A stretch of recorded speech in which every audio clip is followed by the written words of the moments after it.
Okay, let's drift off to sleep. Today you'll be listening and dozing off on a warm afternoon at Grandma and Grandpa's at Gull Harbor.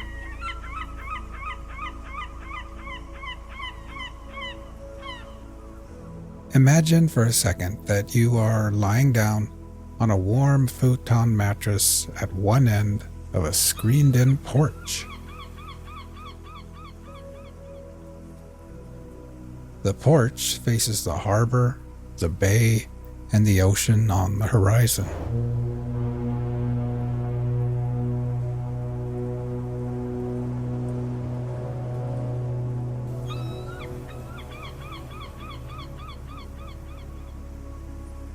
The mattress is nestled into a corner and is part of a cozy little reading nook prepared just for kids.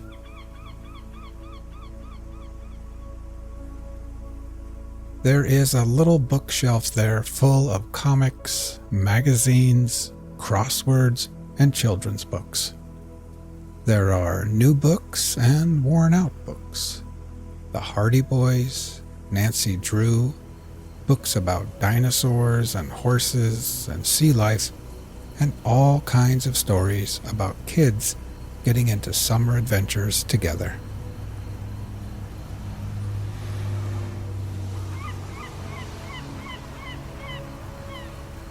A blue plastic and white transistor radio sits next to a stack of puzzles and board games. A wooden box contains decks of playing cards, dice, jacks, and short little pencils that have been sharpened way too many times.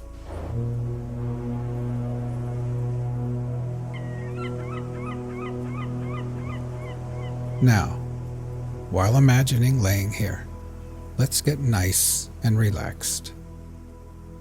First, close your eyes and just become aware of your breathing, feeling your chest gently rise and fall again.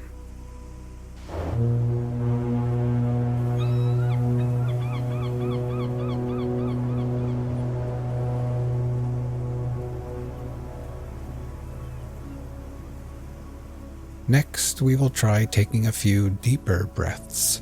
First, filling your lungs with air, then holding it in for 2 or 3 seconds before gently exhaling and letting it all go. Ready? Breathe in deeply, hold for 3, 2, 1, and then exhale.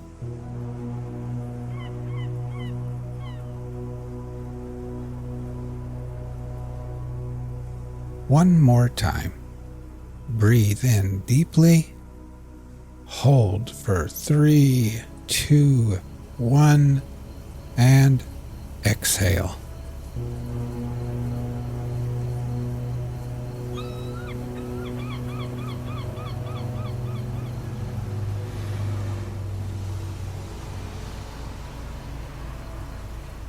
And try thinking to yourself, as I lay here at Gull Harbor, I can feel gravity's pull tugging me gently back towards Earth. With every exhale, I can feel my feet, my ankles, calves, knees, and my legs becoming heavier and more relaxed.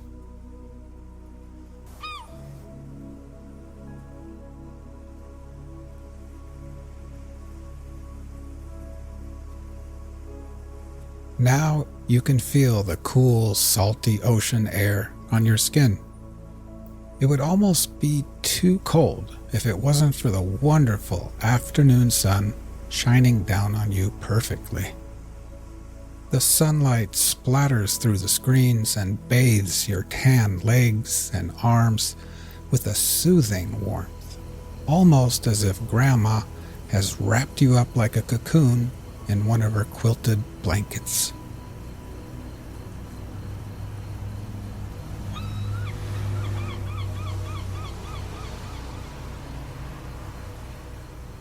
Inside the house, the TV is on, and you can hear Grandma and Grandpa moving around after lunch.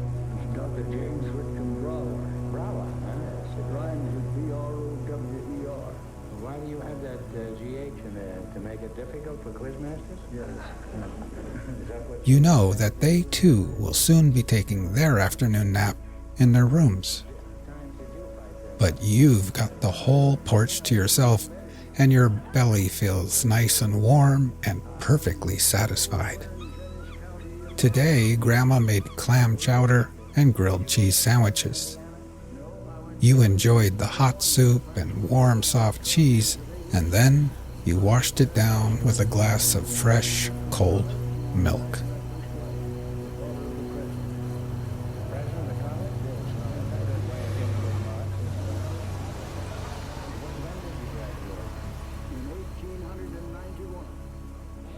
Now, try taking a few more deep breaths. First, filling your lungs with air, holding it there briefly before gently exhaling and letting it all go. Ready?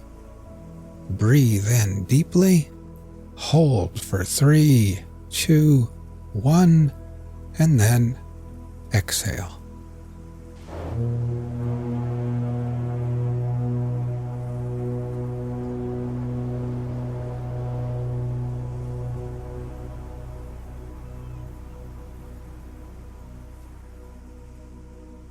Try continuing on your own, and while doing this, try thinking to yourself, as I lay here, I can feel my body becoming heavier in the cool air and warm sunshine. With each exhale, I can feel my hands and arms and my torso becoming heavier and heavier and more relaxed.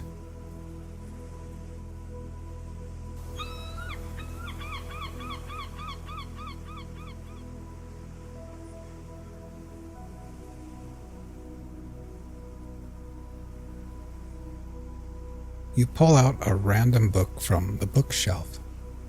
This one is called Summer Friends, and on the cover is a picture of a little girl in a red dress with white polka dots.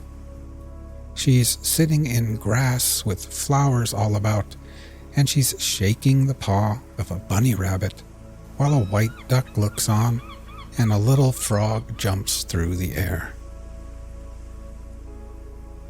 You decide that you're just too sleepy to read right now, so you set the book down and lay back and think about the day. It's no wonder you're sleepy and tired.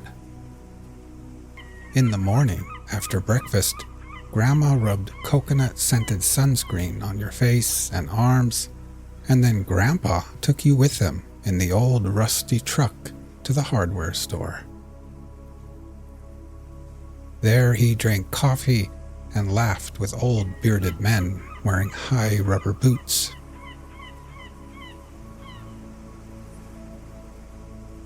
Then you went with him to the docks at the harbor, where he showed you the best place to buy fresh clams, crab, and fish.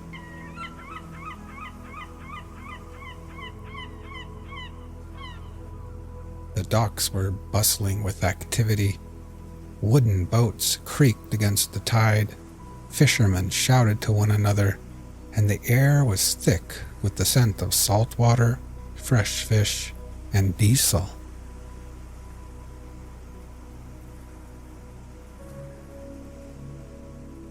As you continue to breathe deeply and then exhale, try thinking to yourself, as I lay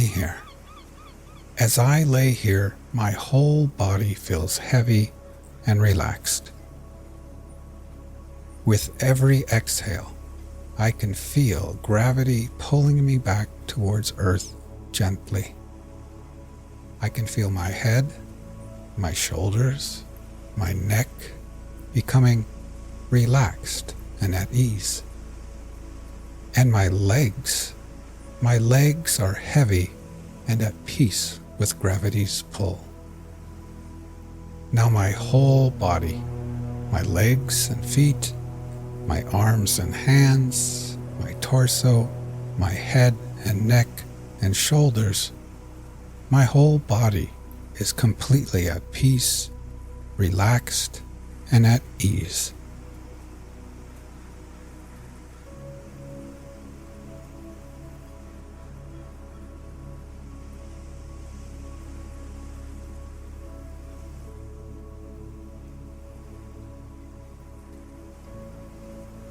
In the late morning, after coming back to the house with Grandpa, you had borrowed his binoculars and walked up Whalebone Hill, where you could see everything far and wide.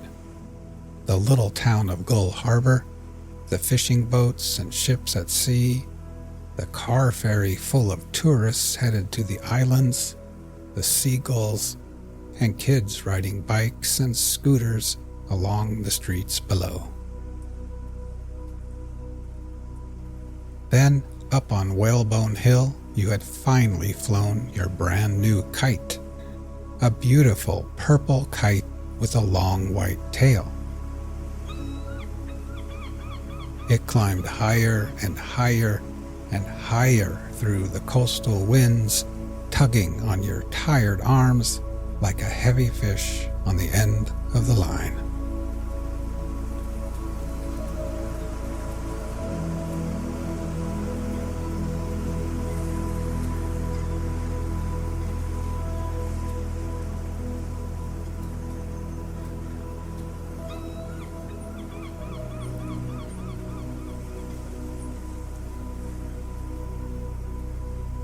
But now, so drowsy, laying under the sun on the porch, after a long morning of adventures in the crisp, fresh coastal air, you pick up the transistor radio and dial into a random station. The Oversoul by Ralph Waldo Emerson. There is a difference between one and another hour of life in their authority and subsequent extinction. And then you set the radio down, lay back, and close your eyes. There is a depth in those brief moments which constrains us to ascribe more reality to them than to all other experiences. For this reason, the argument which is always forthcoming to silence those who conceive extraordinary hopes of man, namely the appeal to experience, is forever invalid and vain. We give up the past to the objector, and yet we hope. He must explain this hope. We grant that human life is mean, but how did we find out that it was mean? What is the ground of this uneasiness of ours, of this old discontent? What is the universal sense of want and ignorance, but the fine innuendo by which the soul makes its enormous claim? Why do men feel that the natural history of man has never been written, but he is always leaving behind what you have said of him, and it becomes old, and books of metaphysics worthless? The philosophy of 6,000 years has not searched the chambers and magazines of the soul. In its experiments, there has always remained, in the last analysis, a residuum it could not resolve. Man is a stream whose source is hidden. Our being is descending into us from we know not whence. The most exact calculator has no prescience that somewhat incalculable may not balk the very next moment. I am constrained every moment to acknowledge a higher origin for events than the will I call mine. As with events, so is it with thoughts. When I watch that flowing river, which out of regions I see not, pours for a season its streams into me, I see that I am a pensioner, not a cause, but a surprised spectator of this ethereal water. That I desire and look up, and put myself in the attitude of reception, but from some alien energy the visions come.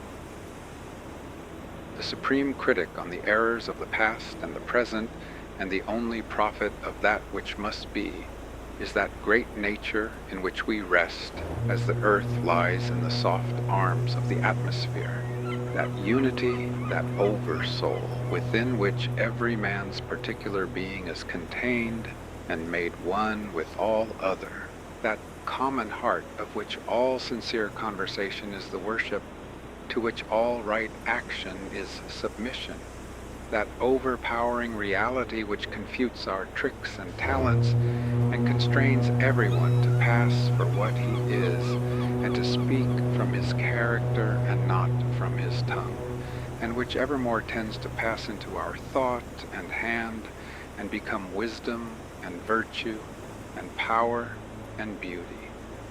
We live in succession, in division, in parts, in particles. Meantime, within man is the soul of the whole, the wise silence, the universal beauty to which every part and particle is equally related, the eternal one. And this deep power in which we exist, and whose beatitude is all accessible to us, is not only self-sufficing and perfect in every hour, but the act of seeing and the thing seen, the seer and the spectacle, the subject and the object are one. We see the world piece by piece as the sun, the moon, the animal, the tree, but the whole, of which these are the shining parts, is the soul. Only by the vision of that wisdom can the horoscope of the ages be read, and by falling back on our better thoughts, by yielding to the spirit of prophecy, which is innate in every man, we can know what it saith. Every man's words who speaks from that life must sound vain to those who do not dwell in the same thought on their own part. I dare not speak for it. My words do not carry its august sense. They fall short and cold. Only itself can inspire whom it will, and behold, their speech shall be lyrical and sweet and universal as the rising of the wind. Yet I desire, even by profane words, if I may not use sacred, to indicate the heaven of this deity and to report what hints I have collected of the transcendent simplicity and energy of the highest law. If we consider what happens in conversation, in reveries, in remorse, in times of passion, in surprises, in the instructions of dreams, wherein often we see ourselves in masquerade, the droll disguises only magnifying and enhancing a real element and forcing it on our distinct notice, we shall catch many hints that will broaden and lighten into knowledge of the secret of nature. All goes to show that the soul in man is not an organ, but animates and exercises all the organs, is not a function like the power of memory, of calculation, of comparison, but uses these as hands and feet, is not a faculty, but a light, is not the intellect or the will, but the master of the intellect and the will, is the background of our being in which they lie, an immensity not possessed and that cannot be possessed. From within or from behind, a light shines through us upon things and makes us aware that we are nothing, but the light is all. A man is the facade of a temple wherein all wisdom and all good abide. What we commonly call man, the eating, drinking, planting, counting man, does not, as we know him, represent himself, but misrepresents himself. Him we do not respect, but the soul whose organ he is, would he let it appear through his action, would make our knees bend. When it breathes through his intellect, it is genius. When it breathes through his will, it is virtue. When it flows through his affection, it is love. And the blindness of the intellect begins when it would be something of itself. The weakness of the will begins when the individual would be something of himself. All reform aims in some one particular to let the soul have its way through us. in other words, to engage us to obey. Of this pure nature, every man is at some time sensible. Language cannot paint it with his colors. It is too subtile. It is undefinable, unmeasurable, but we know that it pervades and contains us. We know that all spiritual being is in man. A wise old proverb says, God comes to see us without bell, that is, as there is no screen or ceiling between our heads and the infinite heavens, so is there no bar or wall in the soul where man, the effect, ceases, and God, the cause, begins. The walls are taken away. We lie open on one side to the deeps of spiritual nature, to the attributes of God. Justice we see and know, love, freedom, power. These natures no man ever got above, but they tower over us, and most in the moment when our interests tempt us to wound them. The sovereignty of this nature whereof we speak is made known by its independency of those limitations which circumscribe us on every hand. The soul circumscribes all things. As I have said, it contradicts all experience. In like manner it abolishes time and space. The influence of the senses has in most men overpowered the mind to that degree that the walls of time and space have come to look real and insurmountable. And to speak with levity of these limits is, in the world, the sign of insanity. Yet time and space are but inverse measures of the force of the soul.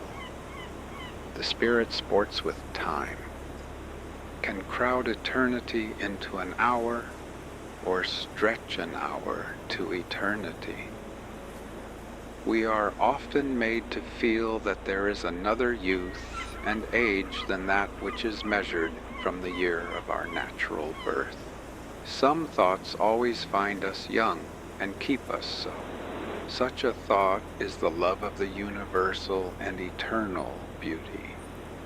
Every man parts from that contemplation with the feeling that it rather belongs to ages than to mortal life.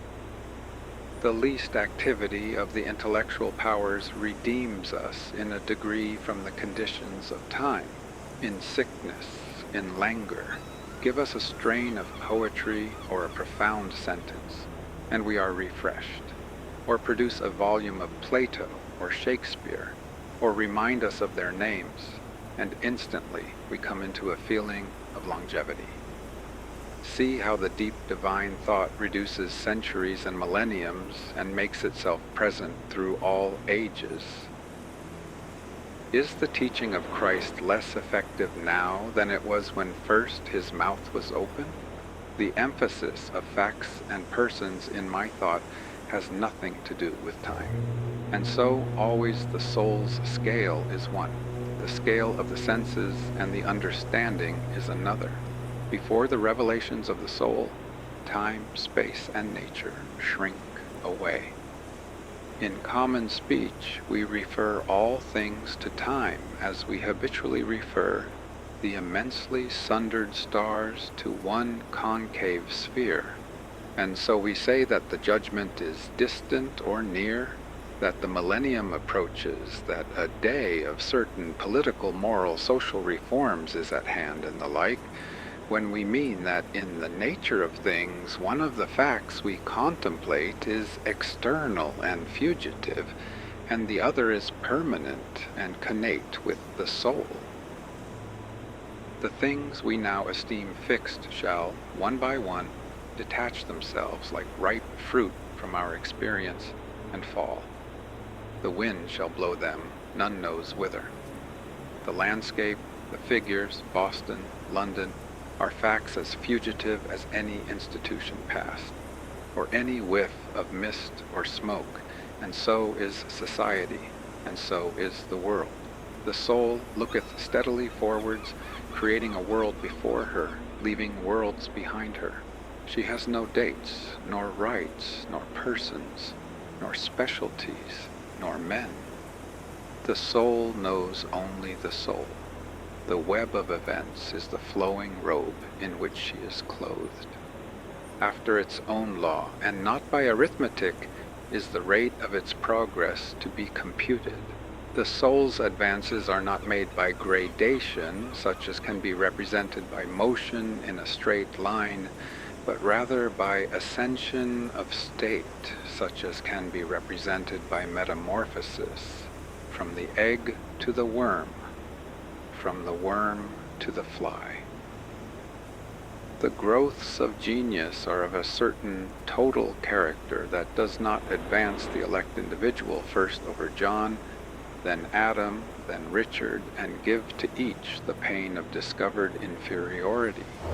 But by every throe of growth, the man expands there where he works, passing at each pulsation classes, populations of men. With each divine impulse, the mind rends the thin rinds of the visible and finite and comes out into eternity and inspires and expires its air.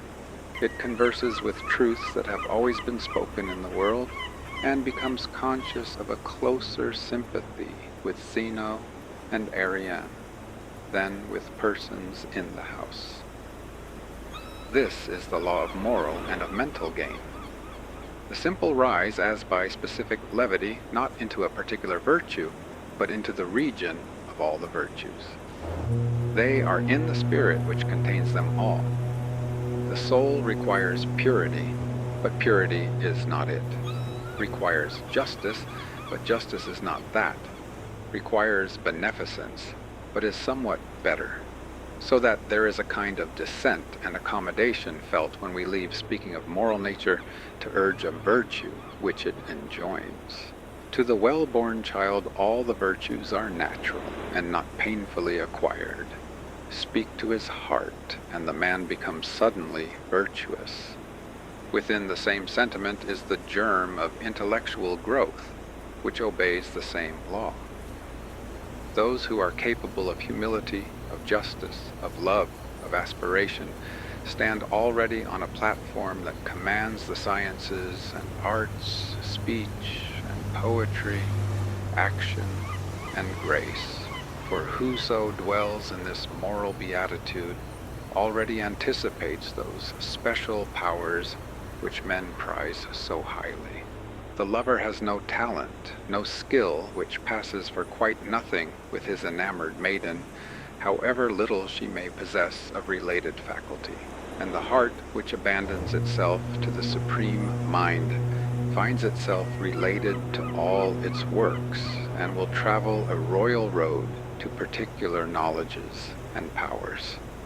In ascending to this primary and aboriginal sentiment, we have come from our remote station on the circumference instantaneously to the center of the world, where, as in the closet of God, we see causes and anticipate the universe, which is but a slow effect.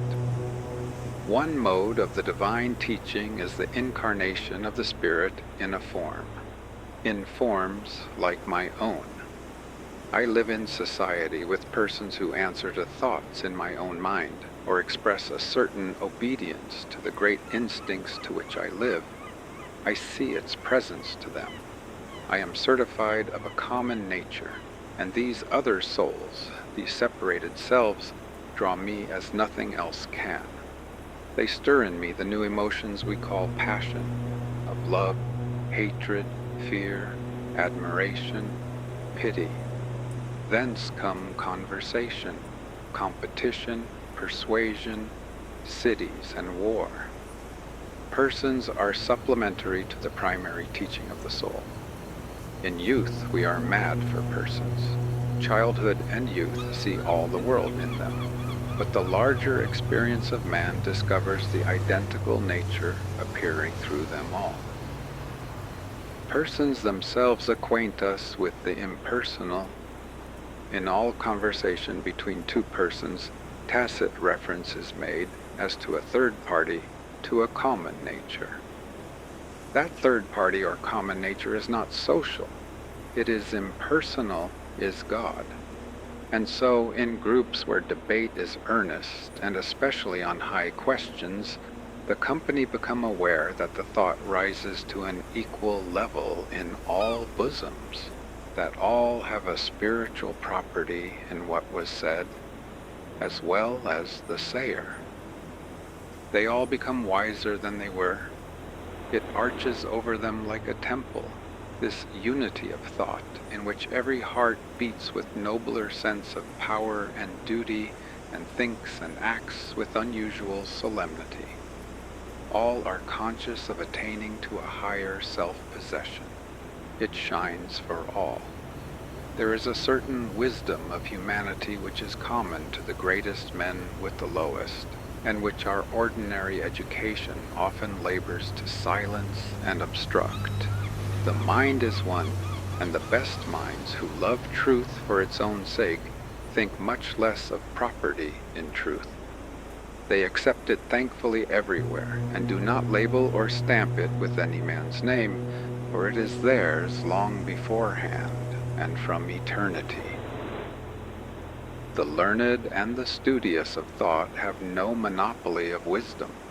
Their violence of direction in some degree disqualifies them to think truly. We owe many valuable observations to people who are not very acute or profound, and who say the thing without effort, which we want and have long been hunting in vain. The action of the soul is oftener in that which is felt and left unsaid than in that which is said in any conversation. It broods over every society, and they unconsciously seek for it in each other. We know better than we do. We do not yet possess ourselves, and we know at the same time that we are much more. I feel the same truth how often in my trivial conversation with my neighbors that somewhat higher in each of us overlooks this byplay, and Jove nods to Jove from behind each of us. Men descend to meet. In their habitual and mean service to the world for which they forsake their native nobleness, they resemble those Arabian sheiks who dwell in mean houses and affect an external poverty to escape the rapacity of the pacha, and reserve all their display of wealth for their interior and guarded retirements. As it is present in all persons, so it is in every period of life. It is adult, already in the infant man. In my dealing with my child, my Latin and Greek, my accomplishments and my money stead me nothing, but as much soul as I have avails. If I am willful, he sets his will against mine, one for one, and leaves me, if I please, the degradation of beating him by my superiority of strength. But if I renounce my will and act for the soul, setting that up as umpire between us two, out of his young eyes looks the same soul. He reveres and loves with me. The soul is the perceiver and revealer of truth. We know truth when we see it. Let skeptic and scoffer say what they choose. Foolish people ask you, when you have spoken what they do not wish to hear, how do you know it is truth and not an error of your own?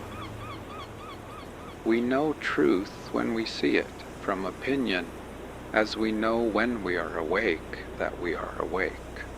It was a grand sentence of Emanuel Swedenborg, which would alone indicate the greatness of that man's perception.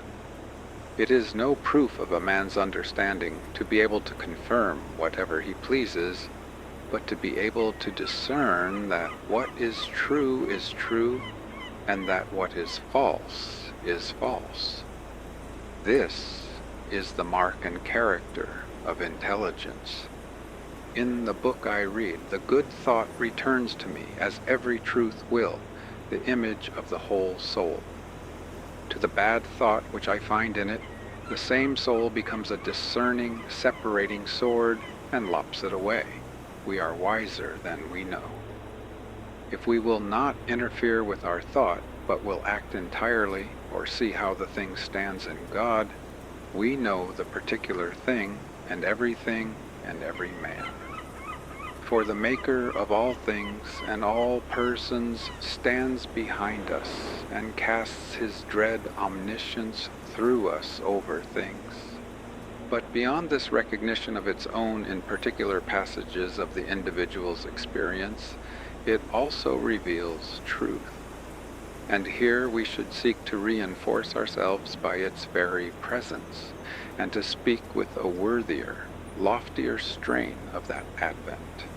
For the soul's communication of truth is the highest event in nature, since it then does not give somewhat from itself, but it gives itself, or passes into, and becomes that man whom it enlightens, or in proportion to that truth he receives, it takes him to itself.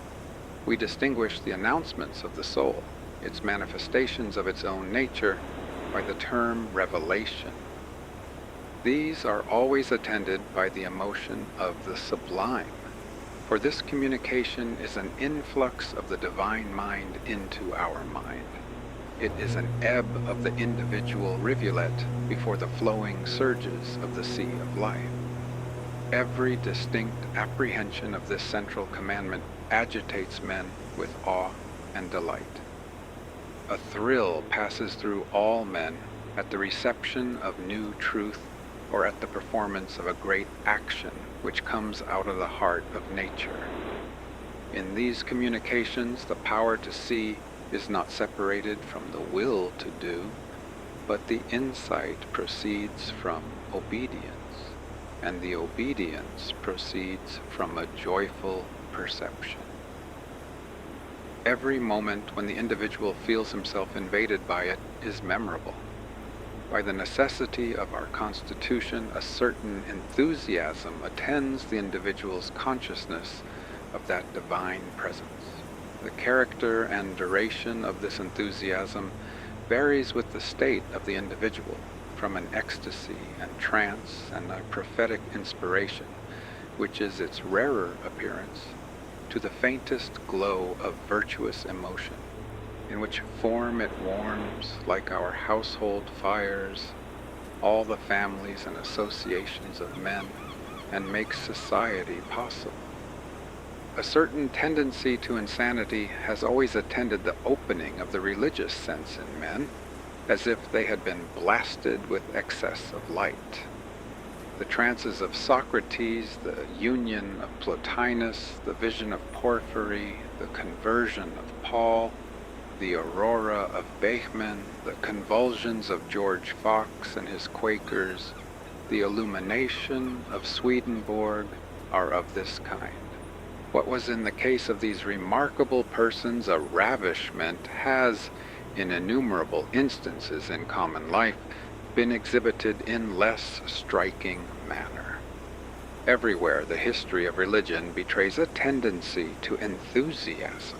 The rapture of the Moravian and Quietist, the opening of the internal sense of the Word in the language of the New Jerusalem Church, the revival of the Calvinistic churches, the experiences of the Methodists are varying forms of that shudder of awe and delight with which the individual soul always mingles with the universal soul. The nature of these revelations is the same. They are perceptions of the absolute law. They are solutions of the soul's own questions. They do not answer the questions which the understanding asks. The soul answers never by words, but by the thing itself that is inquired after. Revelation is the disclosure of the soul. The popular notion of the revelation is that it is a telling of fortunes.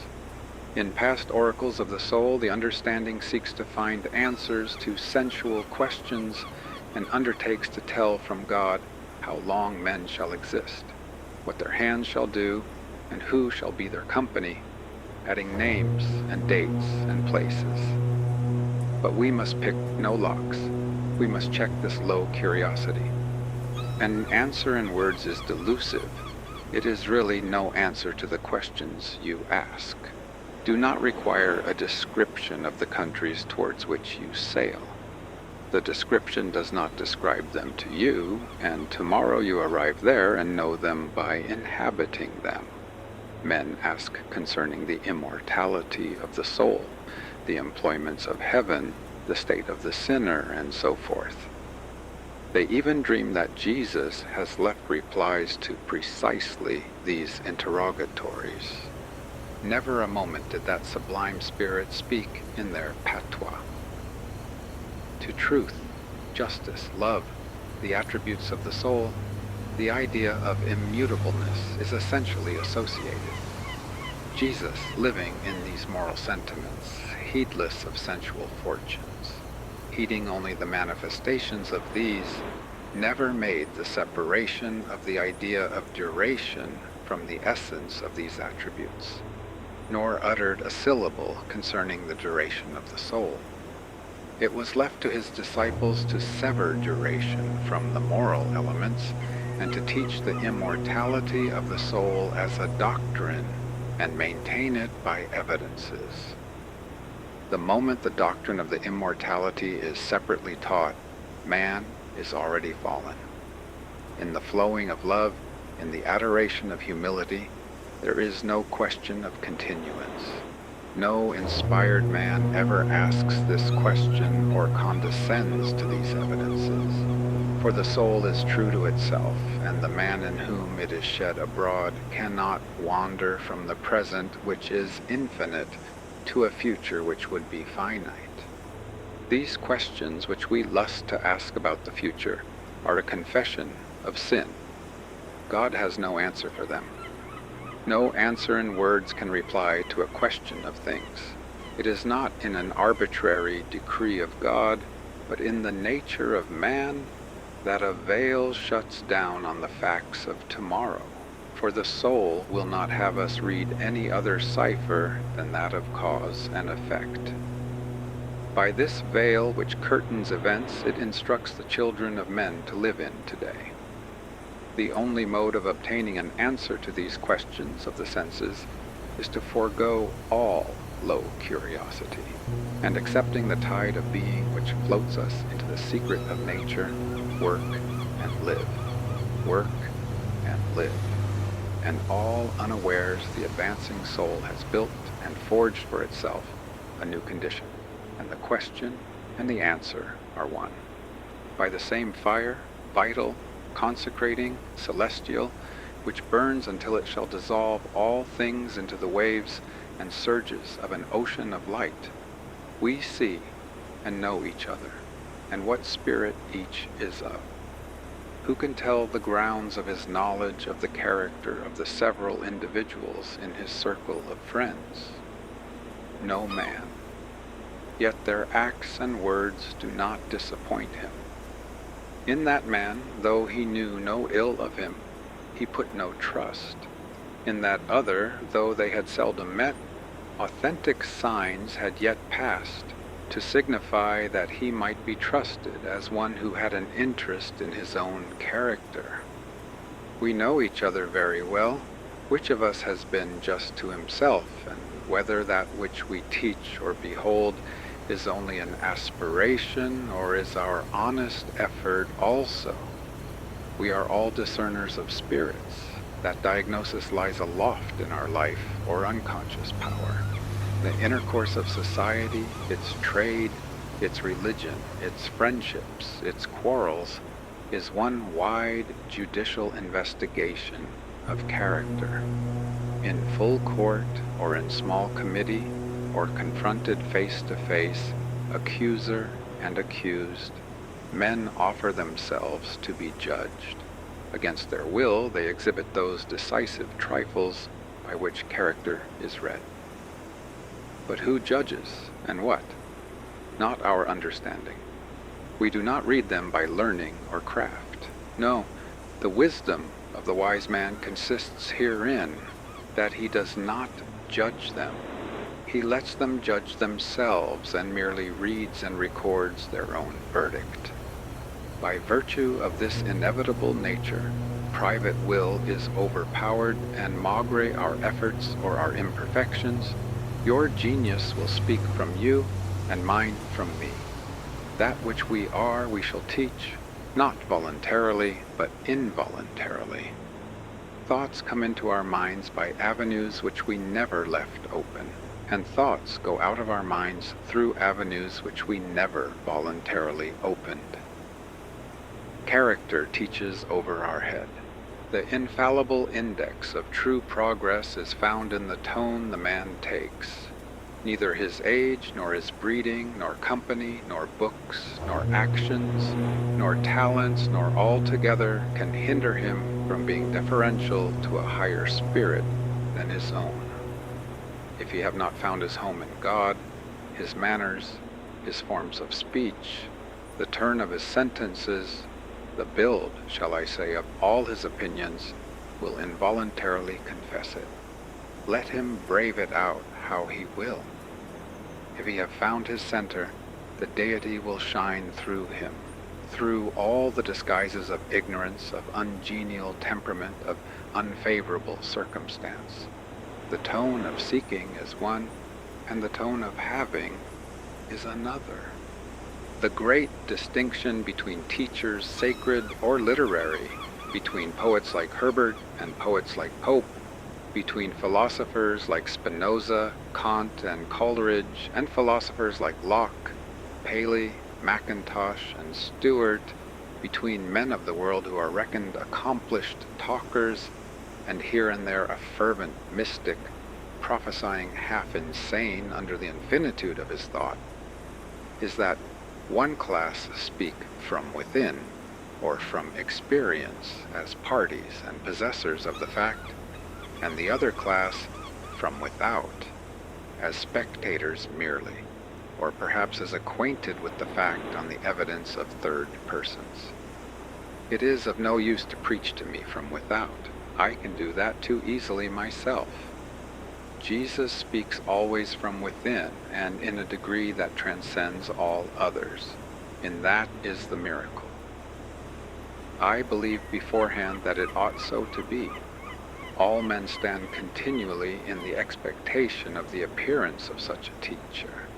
But if a man do not speak from within the veil, where the word is one with that it tells of, let him lowly confess it. The same omniscience flows into the intellect and makes what we call genius. Much of the wisdom of the world is not wisdom, and the most illuminated class of men are no doubt superior to literary fame, and are not writers. Among the multitude of scholars and authors, we feel no hallowing presence. We are sensible of a knack and skill rather than of inspiration. They have a light, and know not whence it comes, and call it their own. Their talent is some exaggerated faculty, some overgrown member, so that their strength is a disease. In these instances, the intellectual gifts do not make the impression of virtue, but almost of vice, and we feel that a man's talents stand in the way of his advancement in truth. But genius is religious. It is a larger imbibing of the common heart. It is not anomalous, but more like, and not less like, other men. There is in all great poets a wisdom of humanity which is superior to any talents they exercise. The author, the wit, the partisan, the fine gentleman, does not take place of the man. Humanity shines in Homer, in Chaucer, in Spencer, in Shakespeare, in Milton. They are content with truth. They use the positive degree.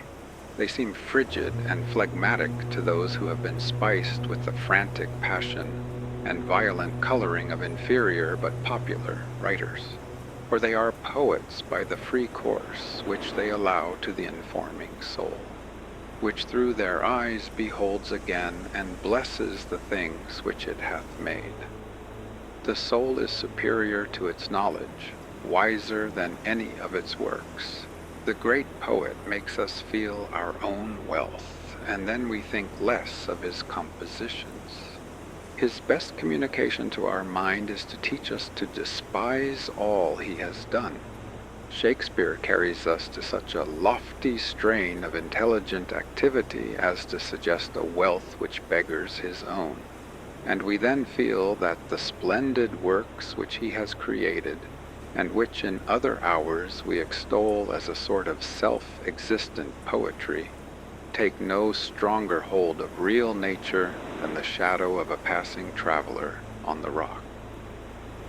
The inspiration which uttered itself in Hamlet and Lear could utter things as good from day to day forever. Why then should I make account of Hamlet and Lear, as if we had not the soul from which they fell, as syllables from the tongue? This energy does not descend into individual life on any other condition than entire possession. It comes to the lowly and simple. It comes to whomsoever will put off what is foreign and proud. It comes as insight. It comes as serenity and grandeur.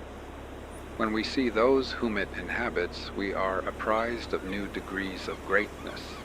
From that inspiration, the man comes back with a changed tone. He does not talk with men with an eye to their opinion. He tries them. It requires of us to be plain and true. The vain traveler attempts to embellish his life by quoting my lord and the prince and the countess, who thus said or did to him.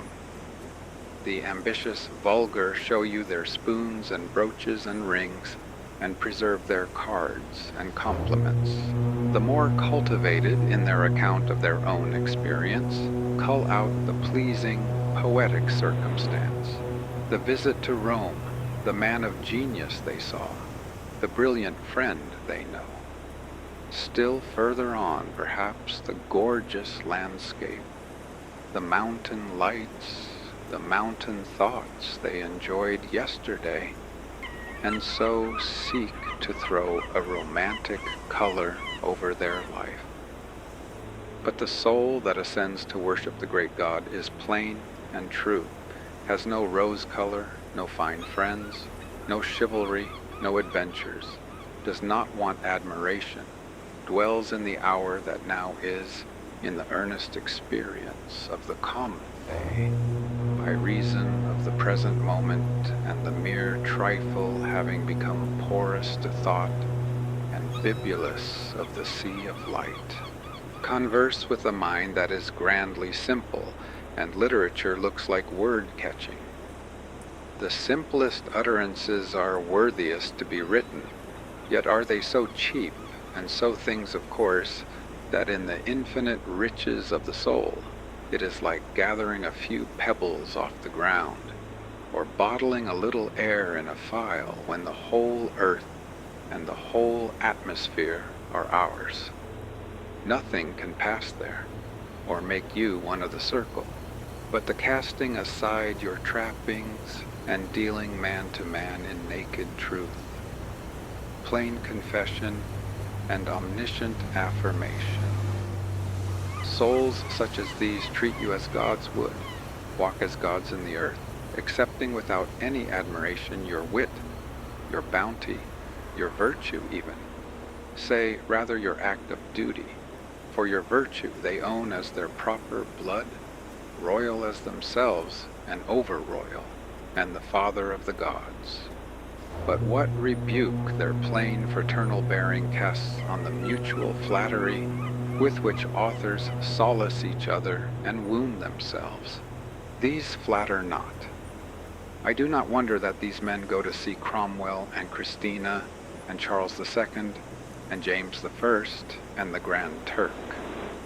For they are, in their own elevation, the fellows of kings, and must feel the servile tone of conversation in the world. They must always be a godsend to princes, for they confront them, a king to a king, without ducking or concession, and give a high nature the refreshment and satisfaction of resistance, of plain humanity, of even companionship, and of new ideas. They leave them wiser and superior men.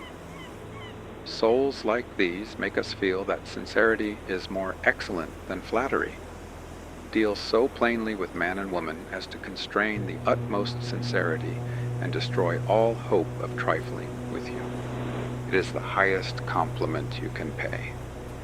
Their highest praising, said Milton, is not flattery, and their plainest advice is a kind of praising. Ineffable is the union of man and God in every act of the soul. The simplest person who in his integrity worships God becomes God, yet forever and ever the influx of this better and universal self is new and unsearchable. It inspires awe and astonishment.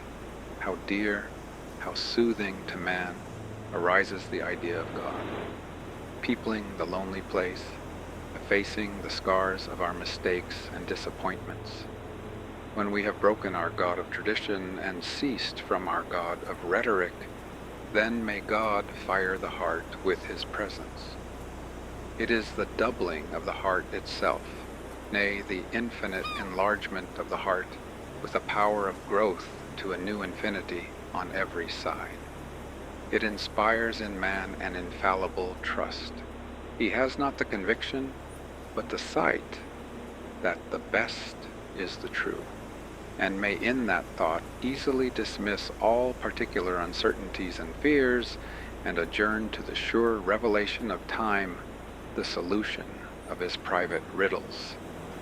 He is sure that his welfare is dear to the heart of being.